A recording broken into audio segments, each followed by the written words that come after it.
Good afternoon. Welcome. I'm Rick Hasen of UC Irvine School of Law, and on behalf of the Law School and the Jack W. Peltason Center for the Study of Democracy at UC Irvine, I'd like to invite you to this event, or welcome you to this event, 2 months to Election Day. Are we prepared? We're actually less than 2 months to Election Day. We're exactly 8 weeks from Election Day. And even before the coronavirus pandemic, many of us were worried about whether the United States could conduct a successful election in November. Now with the virus, there are many more questions on issues such as ballot access, mail-in voting, the integrity of the vote, and public confidence. We're joined today by three great panelists. I'm going to introduce them in a second, but let me talk about the plan for the day. I'm going to ask questions for about the first 30 minutes or so to the panelists, and then I'll be turning to your questions. You can add your questions to the Q&A box on Zoom. So be sure to look at that when you have a question. You don't have to wait until we get to the bottom of the hour. You can put your questions in at any point. And with that, let me introduce our great panelists for today. Professor Julia Azari is Associate Professor and Assistant Chair in the Department of Political Science at Marquette University. She holds a PhD, MA, and Master's in Philosophy degrees in Political Science from Yale University and a BA in Political Science from the University of Illinois at Champaign-Urbana. Her research and teaching interests include the American presidency, American political parties, the politics of the American state, and qualitative research methods. She's a regular contributor to the political science blog, The Mischiefs of Faction. Her work has also appeared in the Washington Post Monkey Cage blog and in Politico. Mindy Romero is the founder and director of the Center for Inclusive Democracy, formerly known as the California Civic Engagement Project, which is part of the USC Saul Price School of Public Policy, and she's based in Sacramento, California.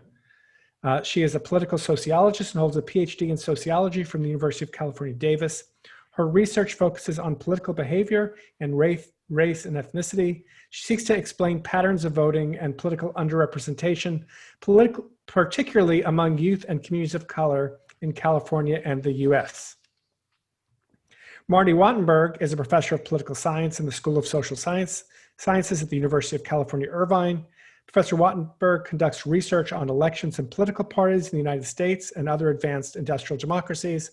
He's the author of numerous books on American elections, including Is Voting for Young People? Where Have All the Voters Gone? And The Rise of Candidate-Centric Politics, Presidential Elections of the 1980s. Thank you all for being with us. And just a reminder that you can put your questions in the Q&A box. All right, let me begin by asking each of the panelists, starting with Julia, what worries you most about preparations for the 2020 elections? Are parts of the country doing things right or wrong? Are we prepared? The topic of the seminar. Yeah, so I think we're in uncharted territory, and we may not know if we're prepared until we get there, which is a little bit scary, and I guess a more complicated way of saying no. I'm looking at some of the preparations that were undertaken for the primaries and some of the other elections that have taken place since the pandemic hit this spring. It's a little bit of a mixed bag in terms of how states and localities have prepared, and I think that our highly federal and decentralized way of administering elections is in many ways a disadvantage, although it obviously provides us with the advantage of some analytical leverage to look at what works and what doesn't. In terms of what is being done in different localities, I did want to speak. So I'm speaking to you all here from Wisconsin, where we're in a somewhat different political situation than other parts of the country, where we have highly partisan and very contested elections and a really contentious situation in the state government. We also have a pretty expansive kind of apparatus to make voting easier. And here in Wisconsin, and that's been kind of chipped away at over the last decade. But here in Wisconsin, you're seeing extensive early voting locations being popping up all over the city of Milwaukee. And I think that's generating some civic excitement. You have early voting locations in all the neighborhood libraries, as well as at the Fiserv Forum where the Bucks play. or the Bucks used to play. And so I think that has the potential to be a positive practice. The thing that's bothered me most consistently, and maybe this is a little idiosyncratic to me, that I see some states doing, is not expanding the excuses that you can use for absentee balloting, which is something that the Texas, certain political actors in Texas have really held fast to that. And I think, first of all, that no excuse absentee balloting is a no-brainer under normal circumstances, but it certainly is now. So those are some of the pieces that I'm seeing. I'm not totally sure what concerns me most, but I do want to throw out there that elite rhetoric delegitimizing the election result before it happens definitely concerns me, and I assume we'll get to that in more depth later on. Yeah, and I should mention that Julie and I served on a committee together that issued a report called Fair Elections During a Crisis, with recommendations for how to improve the electoral system for November to promote public legitimacy. And you can find the report. We will put a link to it in the chat box. Don't use the chat box for your questions, though. Use the Q&A box. All right, let's turn to Mindy. What's keeping you up at night besides the wildfires and everything else that's happening here in California? Oh, you're muted, Mindy. There we go. There you go. A lot when it comes to the election. You know, with regard to your question, you know, are we ready? What do we look like? You know, I think it is a split question. It's administratively, are we ready? And what does that look like right now? And where do we still need to go? What still needs to be done and what still can be done? And then there's our voters ready, right? Or potential voters ready. And I think it's an open question. So certainly administratively, and Julie already covered some of this as well, so that was fantastic. But you know, in terms of expanding vote by mail, but also ensuring that we have robust, accessible in-person voting options is really critical. And there's a bit of a battle still in play on both of those items across the United States. So we know that many jurisdictions have been looking to expand access to some form that varies significantly. Of course, states are starting at a different place. Some states all vote by mail already. Some states like California opting early on through an executive order and now law to give every active registered voter a vote by mail ballot. And other states very restrictive like Texas.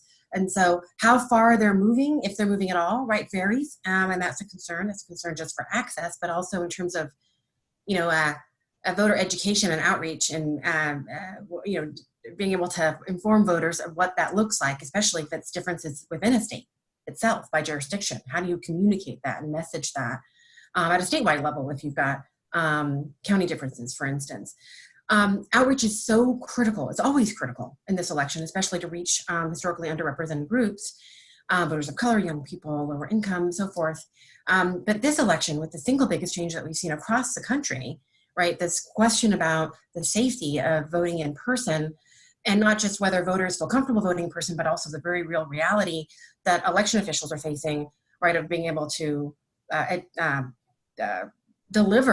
provide enough voting locations, the same amount or even something close to the same amount. As we know, election officials across the country are struggling to keep the locations they have because locations are withdrawing. They're struggling to staff those locations with people that say, especially volunteer-based, we don't know if we want to, or we definitely don't want to participate and volunteer in November. So locations are struggling to provide in-person facilities to vote. And then we've got this difference, right, in terms of where a state is and where they could be going in terms of opening up access to vote by mail. So education is so critical, and these changes are so huge for voters. So even just where's my location going to be, right? That can be huge for an individual voter. And then on top of that, so just getting that message out, and we know that we're resource low across the United States. Election officials are dealing with, potential of shortened budgets. They've got this larger monumental task to convey these changes to their potential and their indeed voters that are going to participate. And we've got fewer not only resources from the state but also typically philanthropic foundations are really struggling, right, with so many other things that they're trying to provide funds for. We have the CARES Act money, but that's just a drop in the bucket in terms of what's really needed. So let me talk about just where voters are at. I think this is a huge open question, and everything that I've seen so far said that they're not in a good place. So prior to COVID, I think there was a lot of excitement across the United States in terms of the election, positive or negative, just people talking about it, people feeling that it's urgent, not across the board, but, more than we often see, at least. And we were expecting a good year in turnout, and certainly saw that in many places in terms of the primaries. But now we're hearing from voters that are, because of some of the rhetoric that Julia mentioned, they're wondering, if vote by mail is, not only if it's a partisan thing, right, if they can trust it, they're wondering if there's going to be fraud. They're wondering if they can even trust the mail, right, to deliver their ballot. I am hearing, and those that I work with are hearing from voters directly asking questions about vote by mail that they've, and again, in a state like California, where in the primary we had 72% of all of our ballots cast vote by mail, people are wondering if it's even now safe to use vote by mail. So voters is a big question, and we still have 2 more months. And I fear that we are not going to clear up those questions, despite all of the wonderful articles out there and the work, Rick, that you're doing to educate, and others. That the more the rhetoric flies around, the more we potentially just reach more voters that are confused, right? So the education aspect is not one that we can give up on, but it's absolutely critical, especially for historically underrepresented groups. And maybe the other thing that I'll mention too, that I didn't, talking about in-person robust voting options, we also need options for dropping off those vote by mail ballots. So there is much research, actually a new report that we're just releasing today in my center in California, showing again the voters now going into this election in the COVID environment, about 10% respectively want to drop off their mail ballot at a drop box or drop it off at a voting location. They want to physically, right, many see it go in the box. If they're not voting and pulling that lever, they want to know that, especially with all of the conversation potentially even impacting that around the reliability of the postal service. So we're also talking about locations of where to drop off those vote by mail ballots. And I think I'll leave it there in terms of time, but a lot to keep us up, but we have to, we all have to do the work, right? And we know that voter education, again, is going to be absolutely the name of the game here. Thanks. And let me turn to Marty. And Marty, as you're addressing this question, can you also speak to this idea about election legitimacy? How do we know if an election is legitimate, and what's the connection between legitimacy and voter confidence in the process? Because we've seen lots of polling that people are worried about November. Right. That's definitely one of the things I'm really worried about. And I think the media has to do a much better job in how they report the votes.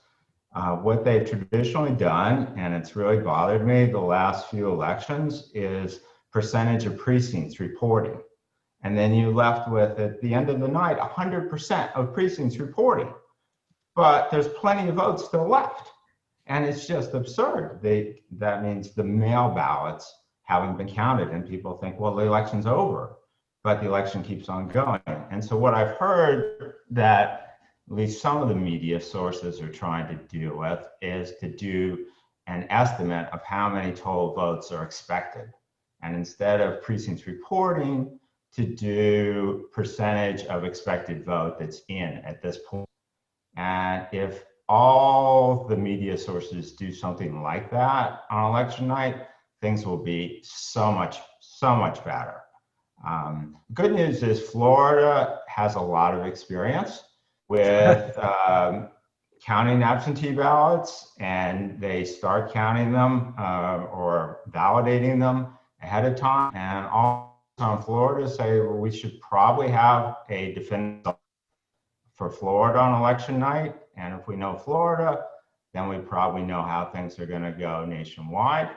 So that's good. But if they start reporting the precincts in Arizona and Wisconsin and other places, that could be a recipe for disaster. And if Fox does it one way and MSNBC does it another way, that could be a real problem. Well, just to follow up on that a little bit, one of the nightmare scenarios, I think the New York Times called it the doomsday scenario last week, is that Republicans shift to more voting in person, Democrats shift to more voting by mail, and comes down to Pennsylvania. Trump's ahead on election night because of the skew and how the vote is, declares victory, and then a week later, Pennsylvania officials say, well, no, it's actually Biden that's won. I mean, do you see that as provoking a kind of different level of crisis than the kind of crisis that we saw in 2000 in Bush versus Gore?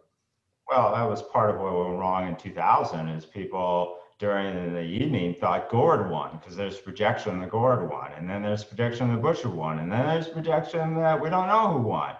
And so they have to be very careful with projections, and they have to be very careful with saying what percentage of the vote is actually in. Now, besides that, to your question, are we prepared? Are we prepared for what? What is election day going to look like? I think the more that we do mail balloting, the less that's going to be an issue. But as already mentioned, places like Texas just do not make it possible for much mail balloting to be done. And what concerns me is one of the least known stories of 9/11, September 11, 2001, is it was election day in New York. And so one of the things that occurred to me right away in the morning is that, oh my God, what happens to all the polling places in Lower Manhattan? They had to close them up. What are they going to do? And so we don't know what's going to happen. Hopefully it will be nothing serious like that. But are we prepared for an emergency? In New York, what they did was they declared a state of emergency. It was a local election. They had the authority to reschedule it for 2 weeks later. But there's no such authority here. And so if there are problems in-person voting, I think the Trump people are just crazy to discourage mail balloting. First of all, their voters are older and less likely to want to take risks with coronavirus. And the Republican leader in the House, McCarthy, said the other day, it's like Trump should stop saying this. This is bad for Republicans. And hopefully they'll get the message and say, vote. The most important thing is to vote, whatever way you're comfortable with. And then to be a little bit more optimistic, I'll say I remember the 1984 Olympics.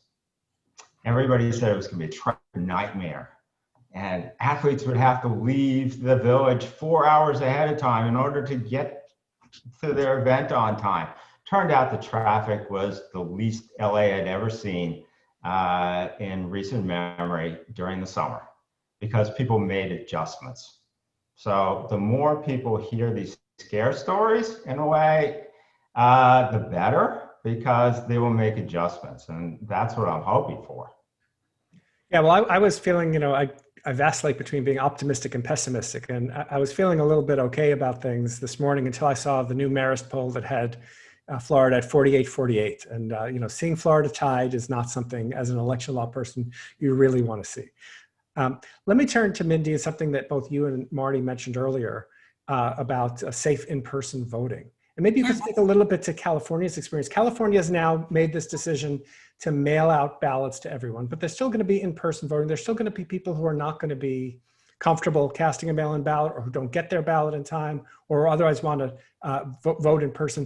Do you feel like places like California that have done this shift are ready? And are voters going to be confused by all of this changing, the whole changing way that stuff is happening in just the few months before the election? Yeah, well, we actually do have some data just recent out of the field I mentioned a moment ago. Just a survey of California voters, a representative survey, and about a little over 45% or so want to put their ballot through the mail.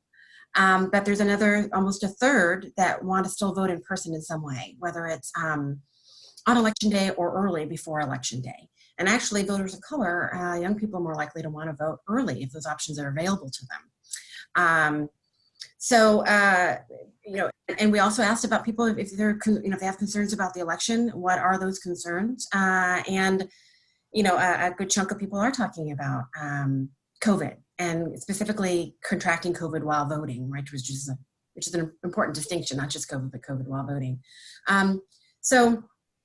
I'm hoping I'm answering your question. But I think even in a state that has so much vote by mail use like California, I think there might have been initially an assumption when the quarantine hit and people were, election officials and others, advocates were planning ahead for November, that especially when everybody gets mailed a vote by mail ballot, that it's just going to go through the roof, and there's going to be a very, very small percentage of people that are going to want to vote in person. And we're still seeing, numbers that are percentages that are very close to pre-COVID times, right, in terms of wanting to vote in person, at least in recent election cycles. There are real reasons for that we have to keep in mind. It's not just a choice. Sometimes for some voters, it's what they prefer. It's what their habit. For other voters, it's very intentional. It's about wanting to represent their community, represent for their kids. Some voters, they go there because they need to get language assistance. They need an accessible voting machine, or they just didn't get the message, right? That vote by mail, they didn't know what this vote by mail ballot was when they got it in the mail. We've seen in other counties that have been all vote by mail, sometimes voters think that's their sample ballot. They didn't get the outreach around it. So it's just really critical that we understand that even in a time of COVID, and of course, we still have 2 months to go and we don't know where we're going to be, any state, in terms of being potentially a hotspot with COVID. But at least now, with it looming, right, and a lot of people certainly aware and living the reality around COVID, they're still wanting to vote in person and needing to vote in person, or again, also drop box, as I mentioned earlier. So hopefully I'm answering your question in there. Yeah, one of the things I'm seeing are more and more stories about the fact that when people vote by mail, they're more likely to have their ballot not counted, often because of voter error, because especially if you've never filled out one of these before, you might forget to sign it, or you're supposed to get a witness and you don't do it. Or my favorite is in New York, where if you seal the ballot with a piece of Scotch tape, the secrecy envelope with a piece of Scotch tape, your ballot gets tossed. And so, as more of these stories pop up, I think people might shift to wanting to vote in person. And it's hard for election administrators to plan for what's the surge going to be on election day. So we may see very long lines because people are not happy with vote by mail. I don't know.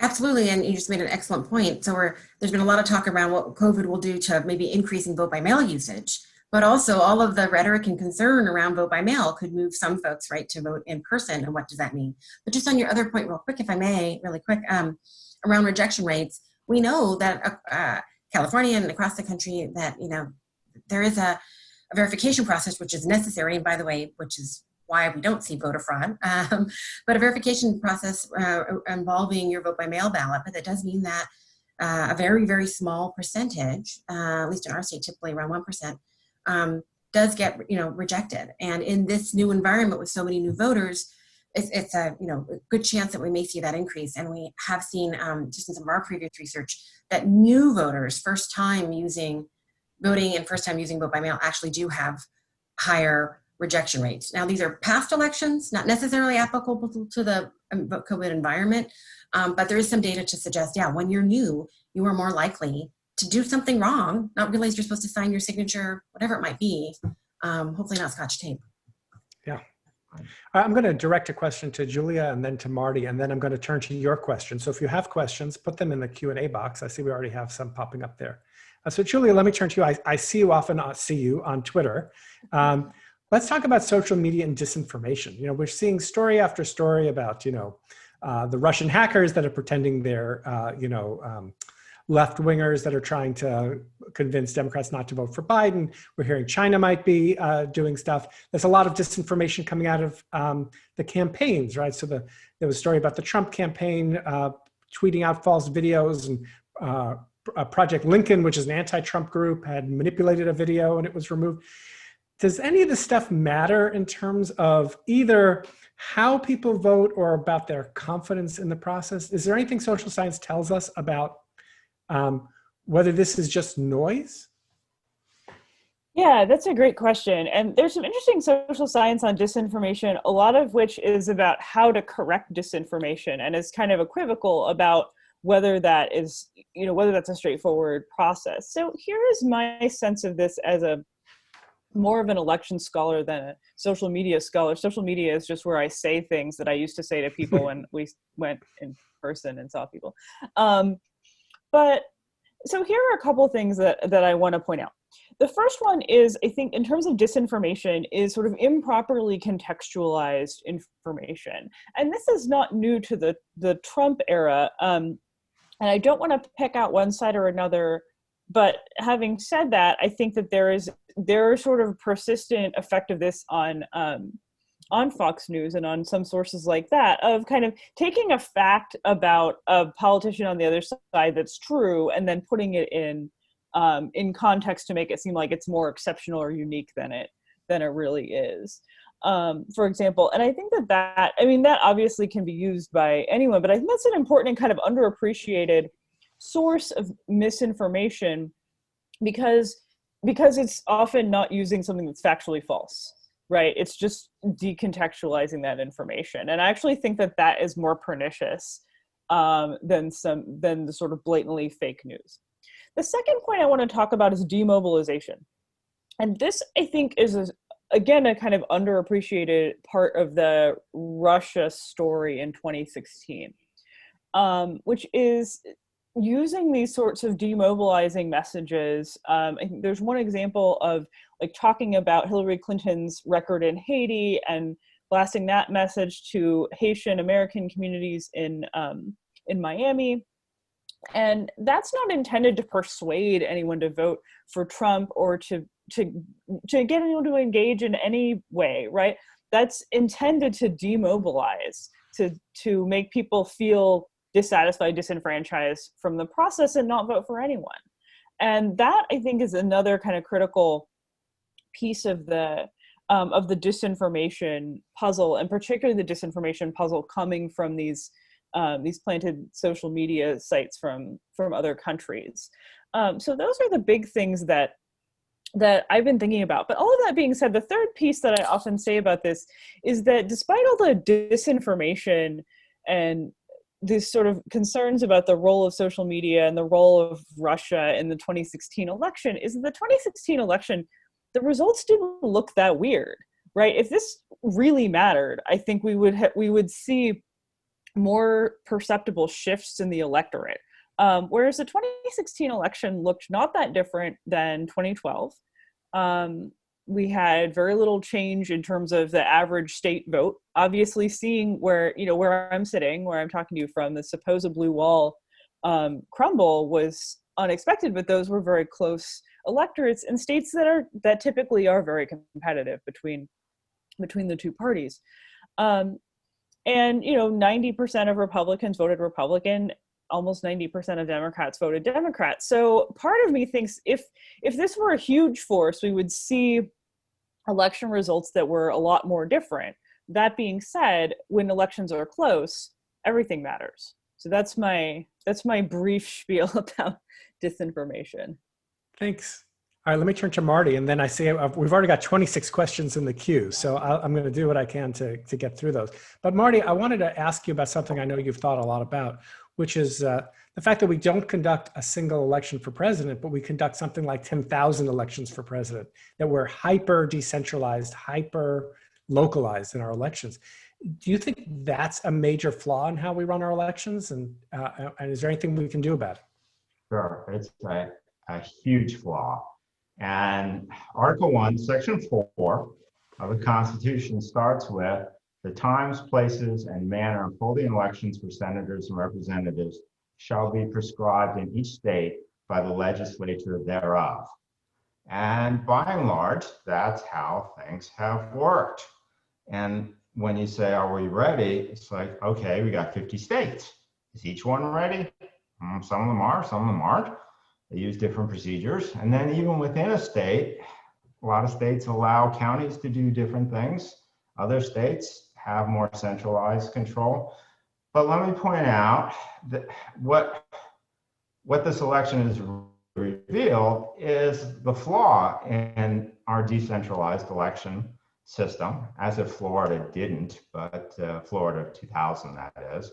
But now we're really, really conscious of this. So let me point out that clause of the Constitution then goes on to give the federal government the power to override the states. It says, however, the Congress may at any time, by law, make or alter such regulations. which is why we have elections in all the states on the same day. It's an 1845 law, which says it has to be on the first Tuesday after the first Monday of November. And federal law, just not a constitutional amendment, but just a federal law passed by the House and the Senate, approved by the president, could change election day, make it a holiday. It could set all sorts of regulations that states have to agree with. And right now, there's a bill in Congress, H.R. 1, which indicates that it was the top priority of the majority, the Democratic Party, in 2019. By calling it H.R. 1, they said it's their top priority. Every Democrat voted for it in the House. Every Republican voted against it. It's about 800 pages, and it would cover a lot of these problems, at least in my view. Republicans say it infringes on states' rights. Seems to me Article 1, Section 4 gives the federal government the right to do that. Let me just quickly summarize some of the things that are in the Democratic platform. H.R. 1 is 800 pages, so I got to confess I haven't read it all. And there's a lot of legalese. But first, Election Day would become an official national holiday in celebration of our democratic institutions, is the way they put it. All states would have to have automatic voter registration, like if about 17 states have put that into effect now, but every state would have to have that. Every state would have to have election day registration. Every state would have to have early voting opportunities. A lot of states don't. Every state would have to have a vote by mail option, and there would be a requirement that you could check to see whether your ballot was cast. And if there's a problem, which as Mindy was talking about, and unfortunate percentage of them have a problem. I wrote a paper some years ago before the 2000 mess saying how voting is like taking an SAT test. And doing it in person is a lot easier. You have somebody to help you with that test. Doing mail, people mess up. States would be required under H.R. 1, part of H.R. 1 I read, to tell voters that they messed up and give them a chance to fix it. How about that? And all states would be required to restore voting rights for criminals at the end of their sentence. And then there's a whole bunch of campaign finance and so forth. So what's at stake on Election Day? One of the things that I would emphasize is voting reform. If you believe in voting reform, it's on the ballot. And I do believe that if the Democrats get control, that at the minimum that they will exempt voting reform bills from a filibuster and pass it and clean up this decentralized mess. Thanks, Marty. And I should just point out, since you read only part of Article 1, Section 4, the power to pass Article 1, whether it's good or bad policy, is the fact that right after the part you read about state legislatures having the power to set the regulations, it says that Congress at any time can alter or change those regulations. That's what gives Congress the power, for example, to pass the National Voter Registration Act of 1993, motor voter that says that motor vehicle departments and public service agencies have to offer those kinds of opportunities. But thanks for that. I'm looking at the questions. We already have over 30 questions. I won't get to all of them. I'm going to try and group some of them together. A lot of the questions are about the nitty-gritty of vote by mail, and specifically the question about whether ballots can be processed on election day, before election day, how long it's going to be until we have results, whether ballots are going to be sent to active voters, as Mindy mentioned, or to everyone, how all that's going to work. I don't know if any of you want to field some of the details of that, or I can also talk about it if you guys don't feel comfortable, since I don't think we have any election lawyers here on the panel besides me. One of you want to weigh in, or should I just take that? I guess I'll take that. So as Marty mentioned, every state is different. And so state laws are different. In most states, counties have and California as well, counties have the authority to count, to process, I should say, vote by mail ballots before election day. And what do I mean by process? Well, because we want to have procedures in place to prevent fraud and to make sure that voters are voting correctly, there's either a signature match or some other way of validating the vote. You need to track the ballots and make sure that a voter hasn't also voted early, and you need to update the voter rolls so that someone doesn't try to vote in person. The president last week had mentioned possibly voting twice to test the system. Very bad advice. You might be committing a felony. I really would advise you not to do that. But so this processing takes time, and it's why we think, even though, as Marty said, Florida has got it down that they can do this pretty quickly. Places like Michigan, Wisconsin, and Pennsylvania, the three Midwestern states that we focused on so much in the 2016 election, they do not have the authority to process the ballots early. And I think especially in Pennsylvania and Michigan, there's a worry about that. There's a worry in part because these states are new to allowing anyone to vote by mail, and because of the virus, they're going to get a real flood of ballots. And so it depends on the state. They're still pushing for legislation in Pennsylvania and Michigan, at least. I don't know, Julia can speak to the Wisconsin situation, but at least in Michigan and Pennsylvania, I think they're still trying to get legislation to change that. If the ballots can be processed before Election Day, we'll have a quicker count. And which brings to this question that a couple of people posed in the Q&A. Is there really a potential for violence on Election Day if we're uncertain about the results? Is our polity so fragile? That's something I think the political scientists can weigh in on. Julia, you want to start with that question?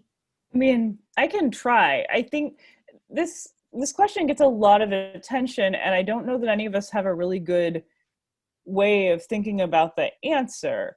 I mean, I don't know of, and I might not know of, right, some specific kinds of organized violence in response specifically to the scenario posed, which is if we don't know the answer. And it does occur to me that the 2000 election was 20 years ago, and we didn't know the answer for quite a while. And there were a lot of protests, and there was a lot of unrest, and there were some questions about legitimacy that remains still, but it wasn't a violent period. Instead, we're seeing we are seeing violent clashes at protests between police and protesters. And that is what would concern me. And, is it possible that might happen around Election Day? I suppose that it is. But so far, the kinds of political violence we're seeing is sort of distinct and is operating on a different track. I did want to jump in on the state by state rules, Rick, if I may. Sure. Because I was listening to the Wall Street Journal podcast, Potomac Watch, and they were pointing out that in some states, it's not a felony to vote by mail and then in person. In some states it is. In other states, they'll count your first vote, and some they'll count your most recent vote.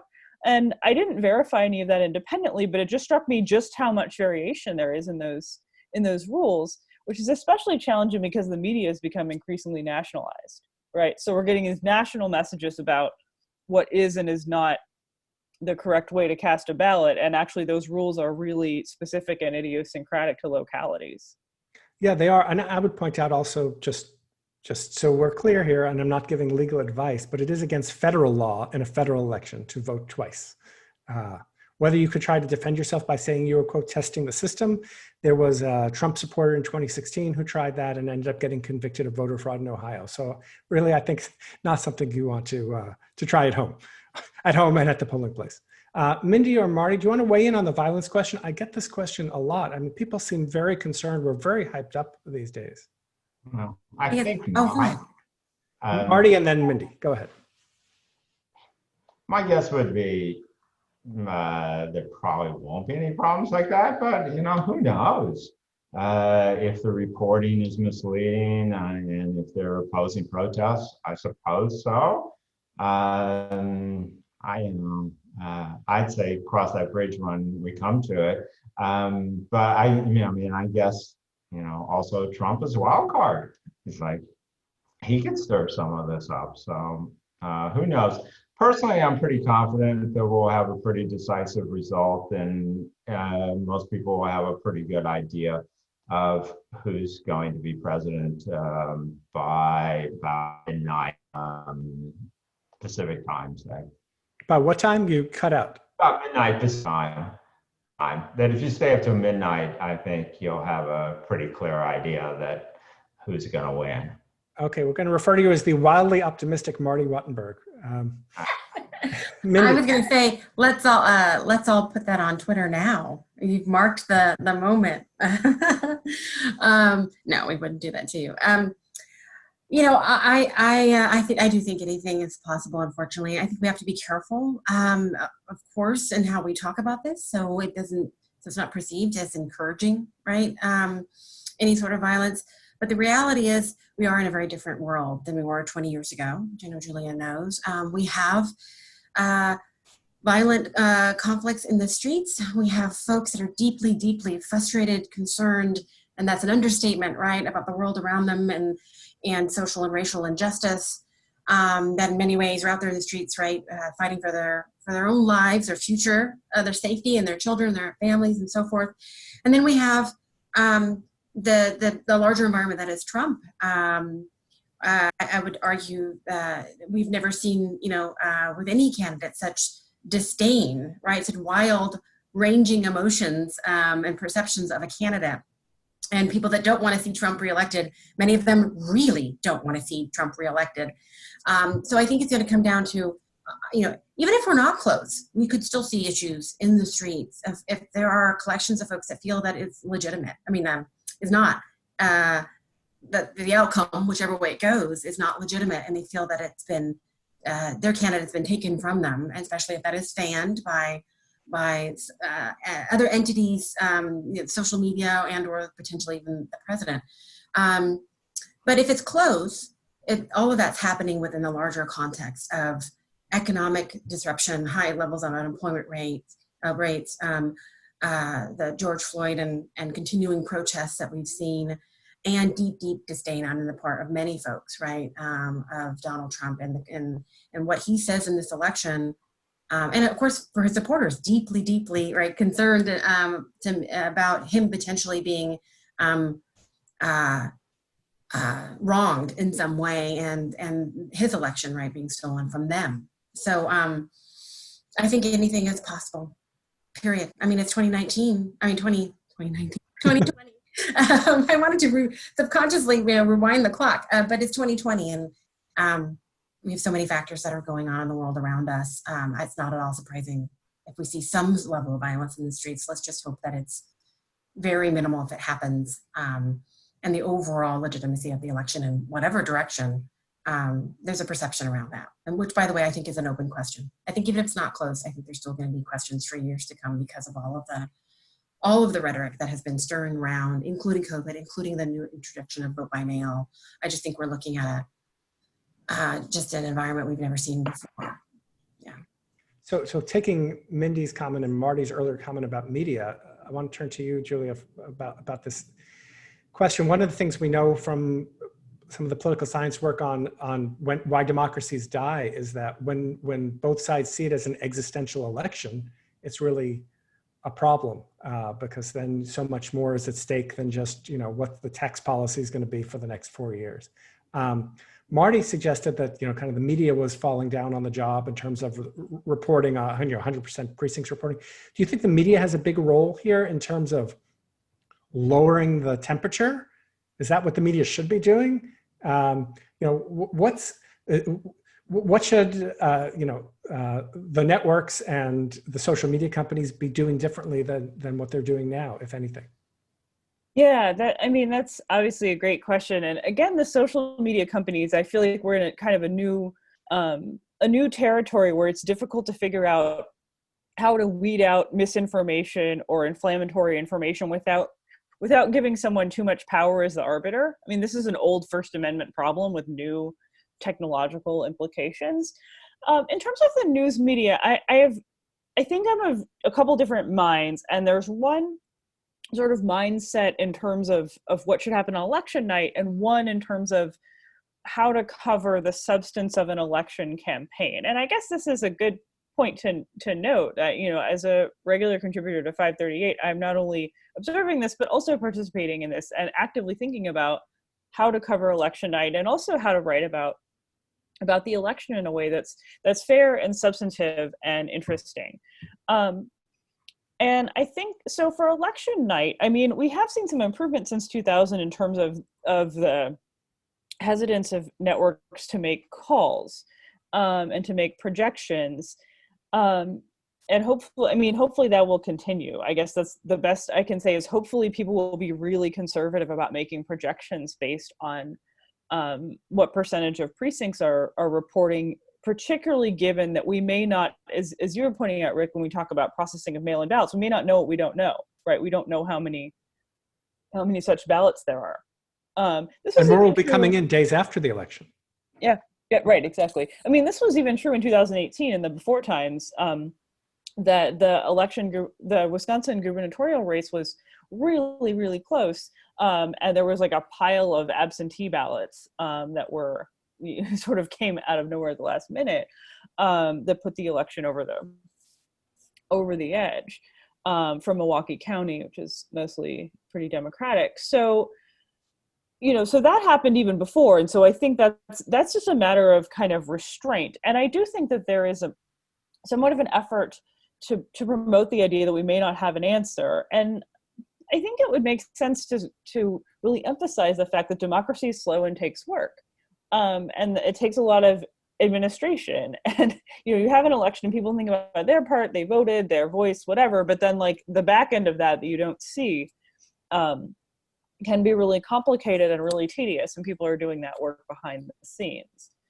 In terms of reporting the race itself and kind of the existential element of political competition between two parties, I mean, certainly that is true. That the literature on democratic backsliding and authoritarianism suggests that sort of heightened polarization is a risk factor. At the same time, I think that there's a real risk, and there's been some warranted criticism of the mainstream news media for covering the 2020 election like a horse race, as if there weren't existential implications for a lot of people. And I think that's kind of a tricky balance. And I think actually that some of the horse race coverage that we see that frustrates people so much about like who's up and who's down, and this sort of debate about forecasting, do we use the polls, do we use the economy? I think that to some degree that coverage has emerged out of a set of norms about objectivity and nonpartisanship that makes it difficult to really cover the substance and say, look, this, politician said this thing and it's not true, or this politician said this thing and it's racist, or it paints an entire set of Americans in a bad and unfair light. That's really hard to do under contemporary media norms, and it's just easier to talk about what the polls say, right? It's just easier to do that. And it's just easier to say, well, this person made this comment, or how will the Kenosha unrest play in the election? It's easier to frame it that way. So so I don't have an answer to that. Those are two countervailing values. And, it's not totally clear to me. It's also not clear to me that the news media or anyone else's framing of polarization is what's driving polarization. I think people disagree. And I think there are actual conflicts about who, to use the language of a new book by Suzanne Mettler and Robert Lieberman about threats to American democracy. There is contestation about who belongs in the political community. And there's no way for the news media to dress that up. Obviously they can sensationalize it, but they're not, I don't think, pulling it out of nowhere. Thanks for that.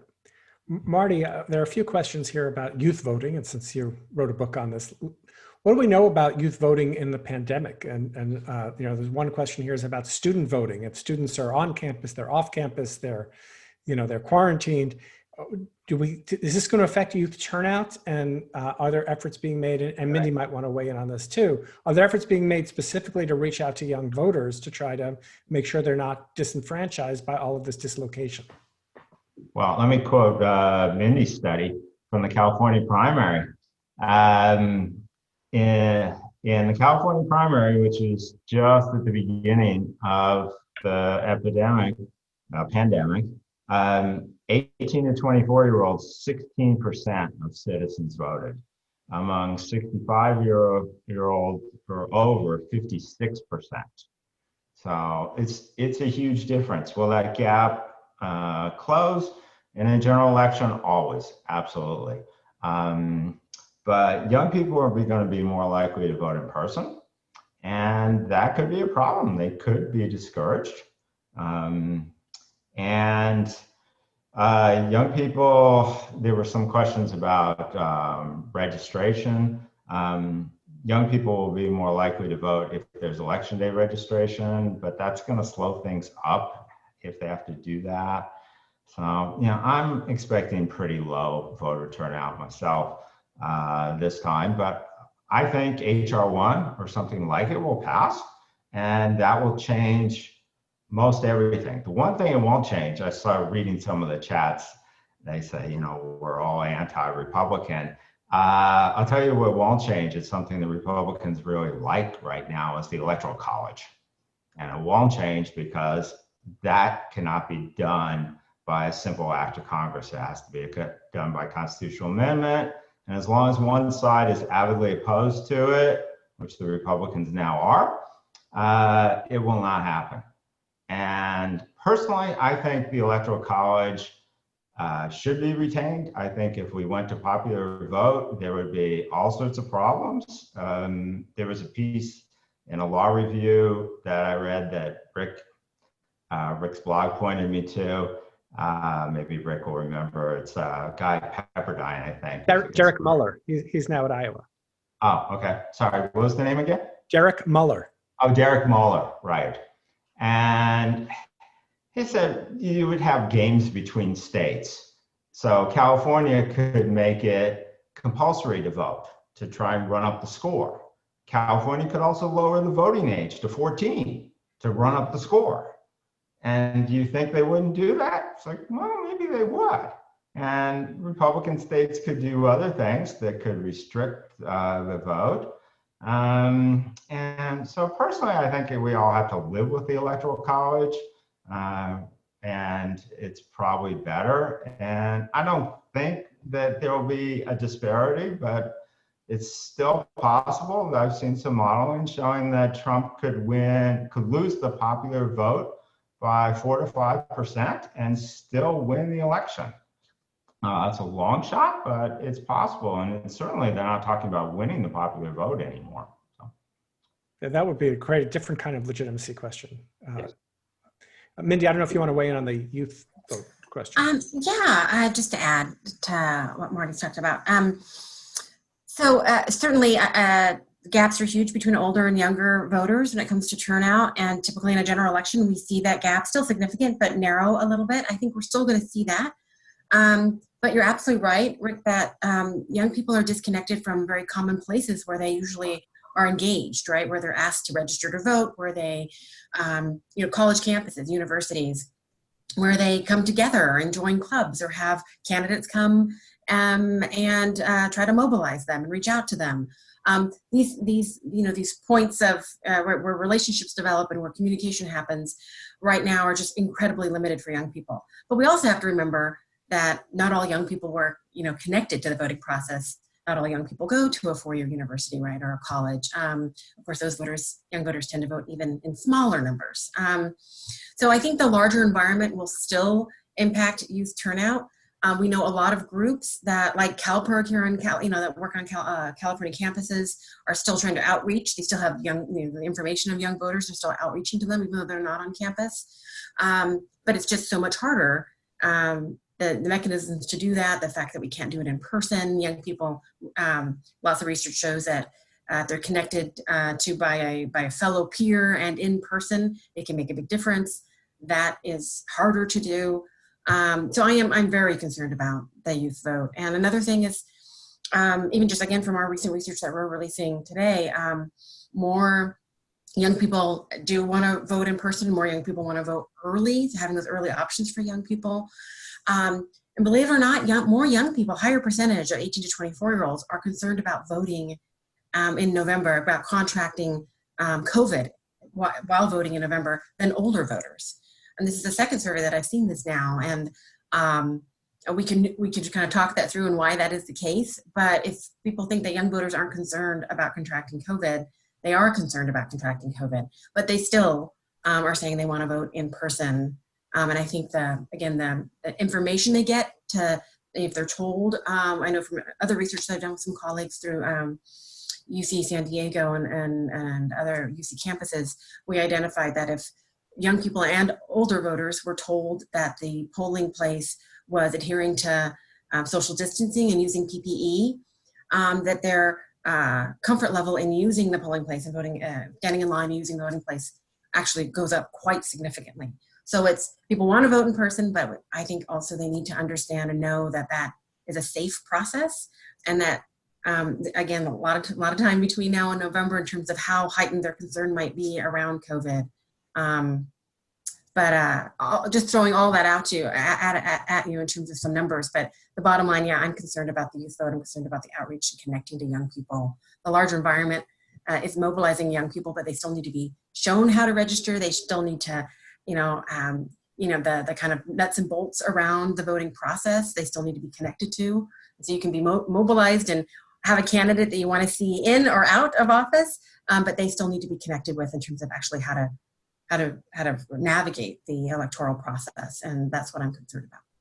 You know, that point about safe in-person voting and fear of contracting the virus, it brings us back to Marty's point about local variation, because there's no set rules in terms of course there's going to be social distancing, of course there's going to be masks. So I think that I saw Jonathan Bernstein tweeting this morning that in Texas, the governor said no mask mandate for voting. Well, I'd be much less inclined to want to stand in a long voting line if people don't have to wear masks than if they do. And you know, your chances of being able to vote safely and effectively depend a big part on where you live. That's pretty unique among advanced democracies. That's not how it is in Australia, Canada, UK, where South Korea, where places, some of which have conducted elections where it looks the same everywhere. Well, we're out of time. We didn't get to all 50 questions. I want to thank Julia, Mindy, and Marty for taking the time. We're 8 weeks from election day. Make a voting plan is my big advice to everyone. Figure out how you're going to vote safely. And if you have an option to vote early, whether that's in person or by mail, not everyone does, but if you do, that's the best way to try to assure that your vote's going to be counted. And in lots of places, if you vote early and there's a mistake, you'll have a chance to correct it. So thank you all. Good luck to all of us going into the next 2 months and potentially beyond. And we'll see you at our next event. Thank you.